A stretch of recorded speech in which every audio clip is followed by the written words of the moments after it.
Welcome back. So today we're going to take a super quick look at something kind of a blast from the past. This is the KZ ZST Pro, or the Colorful Hybrid as it was known. And this one actually came from the NU Audio Store on Amazon. They had basically said the blonde BL05 was in the mail, but do you want to check out the ZST Pro in the meantime? And I said, sure, that's one I've never heard before, and it's kind of an interesting story because it goes back to the ZSN and the ZSN Pro, and the ZSN is still a kind of a widely regarded budget IEM, and the Pro was kind of a step up in the right direction. And then here's the lesser-known Pro. You had the ZST, which was this traditional KZ, V-shape, bassy, a bit dark. And so the Pros tried to, specifically with the ZST Pro, tried to brighten up that signature. You know, turn the bass down, open it up a little bit, tweak the treble, so it didn't sound as dark and bassy as the original ZST did. And I think to a lesser extent, the ZSN and ZSN Pro kind of did something similar. Probably not as radical as the ZST was, but so spec-wise, this is still a 1DD, 1BA. It is maybe one of the last pure plastic shells that KZ did.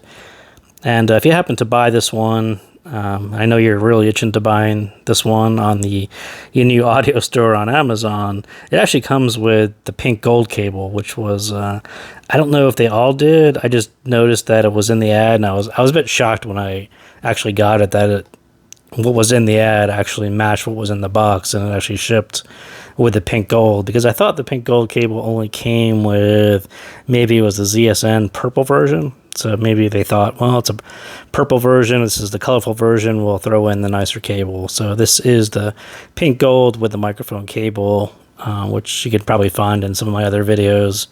It literally goes for about $3 on its own. So $20 for the IEM, includes a $3 cable. It's okay. So the story on this guy was that, as I said, the ZST was a bit bassy, a bit dark. What they tried to do with the Pro was to turn the bass down a bit, open it up, let the treble shine a little bit. And if that story sounds a bit familiar, it's sort of my last video, I sort of talked about the KB04 sort of has a similar approach. It didn't have a predecessor, although there is a KB06 and there was a KB0 something. There was kind of two predecessors in this KB line that were not as treble forward as the 04, so, but same idea. They were kind of looking for a brighter signature, and the ZST sort of took the existing hardware and did a different tuning. KB04 had the kind of luxury of picking, and I think it was influenced by the Diamond hardware, but the driver and the BA were sort of, these are about a year or more after the ZST did. So KZ did, you know, they worked with what they had. And so as a result, you end up with a kind of a less bassy, but not quite more treble bright IEM. That's why I say it wasn't quite as successful as the ZSN and the ZSN Pro, because this signature kind of came out a bit weird for me.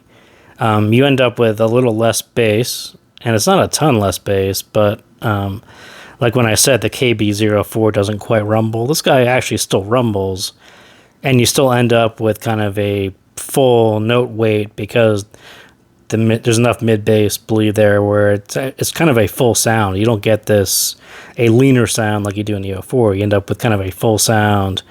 And I think that's a bit where they got it wrong, because they just turned down the bass and you end up with a less bassy KZ sound. And I don't think that was super successful, because it didn't really open up the sound anymore. Like, you didn't get the clarity of the 04. You just ended up with kind of the same sound, just a little less congested. And they didn't really tweak the treble a whole lot either. So where you would expect the treble to sort of pop and to be a lot more present. It really wasn't. It was sort of a slight tweak to the existing ZST signature. So what's most noticeable on the ZST for me is the soundstage. When we talk about where we were a year and a half ago to where we are today, with a very recent IEM like this, with a kind of an amazing soundstage for $28 or so, whatever it is. This guy is $20 and this guy is about $28. And the soundstage on this is very traditional KZ from a year and a half ago. Kind of when people were talking about average, right at the years or less soundstage, that's exactly what you get here. And everything's a little bit recessed. It never really, turning the bass down, didn't open anything up. They didn't tweak the treble to give it a kind of a more open sound. So you end up with this soundstage that's a bit condensed. And it kind of feels like you're viewing the performance from, a couple rows back and a couple rows above. You're sort of looking into the music as opposed to being surrounded by the music. And so now looking back and kind of in history of what you get for $28 versus where we were a year and a half ago, it's kind of a huge jump. And I know no one's like itching to buy the ZST, but it is nice to kind of look back and realize how much progress has been made in these, sub $50 range, what we have available today versus what was even on the market a year ago, and how it sounds. And even at the time we talked about, these were nice improvements over the previous, the ES4s and the EDs and the ZSs. KZ had this long line of cryptic model names. And now when you kind of look back at it and say, well, they came out with the ZSX, it was sort of the Terminator.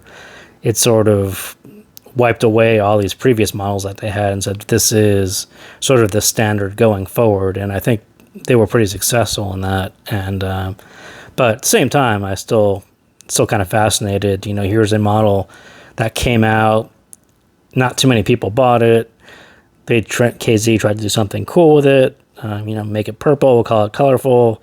We'll call it the Pro.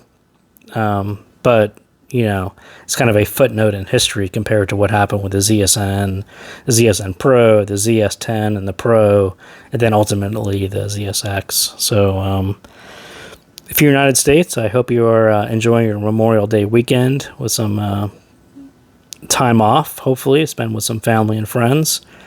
And hopefully my Blonde BL05 will show up soon. If not, I've got some other things like this, another little blast from the past. This is the KZ S1.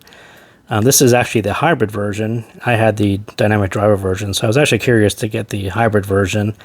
And again, this is sort of a, hey, how'd you like to listen to the S1 while the Z1 is being logistically shipped here. I'm not sure if it's actually released yet, but this was kind of a standby for the Z1 when that was finally released and shipping. So again, thank you so much for tuning in and hanging in there through this coronavirus time, and I will talk to you soon. Thank you.